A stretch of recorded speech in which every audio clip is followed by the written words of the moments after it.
Concluindo, o nosso artigo é muito importante e relevante para a compreensão da anemia ferropriva em pacientes submetidos a esse tipo de cirurgia, que é a cirurgia bariátrica.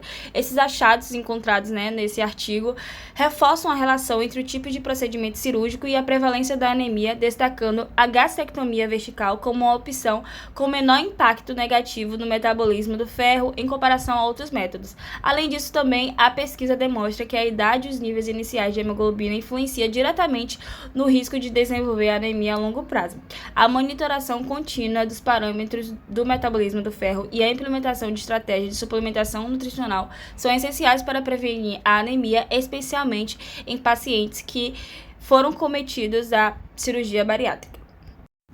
Bem, o artigo ele traz contribuições valiosas e muito importantes sobre o tema, até porque esse tema não é tão pesquisado, não é tão estudado, a gente não tem muitos artigos relevantes sobre ele. No entanto, como qualquer outra pesquisa, ele também possui alguns pontos fracos que precisam ser considerados para que seus resultados sejam interpretados da melhor forma possível, de uma forma crítica e objetiva. Então, pensando nisso, a gente quis trazer também alguns pontos positivos e negativos, uma análise crítica, do artigo durante a nossa leitura. Primeiramente, vamos falar um pouco sobre a sua relevância clínica. Ele é um artigo que aborda um tema de grande importância na medicina atual, considerando a alta prevalência de obesidade, e o impacto também da cirurgia bariátrica na saúde nutricional dos pacientes.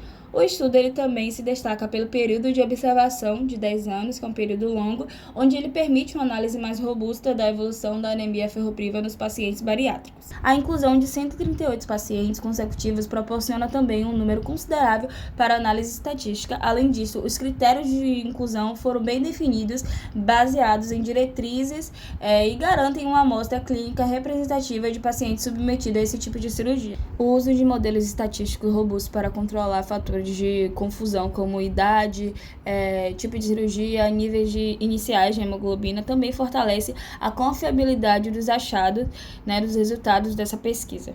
E por último, o estudo ele também comparou diferentes tipos de procedimentos bariátricos que permite entender como cada abordagem pode afetar os parâmetros de ferro. Agora falando um pouquinho sobre os pontos negativos do estudo, embora ele avalie a prevalência de anemia e deficiência de ferro, ele não vai investigar diretamente a adesão dos pacientes à suplementação de ferro ou à dieta. Também não considera o impacto da inflamação sistêmica, como alguns artigos atrás pra gente, a inflamação que é comum em pacientes obesos e também em pacientes de recuperação pós-cirúrgica pode afetar a absorção do ferro. No entanto, essa variável no artigo ela não é estudada e não é adequadamente discutida. A amostra ela também apresenta um desequilíbrio significativo entre os diferentes tipos de cirurgias que são analisados e que pode acabar comprometendo a generalização dos resultados.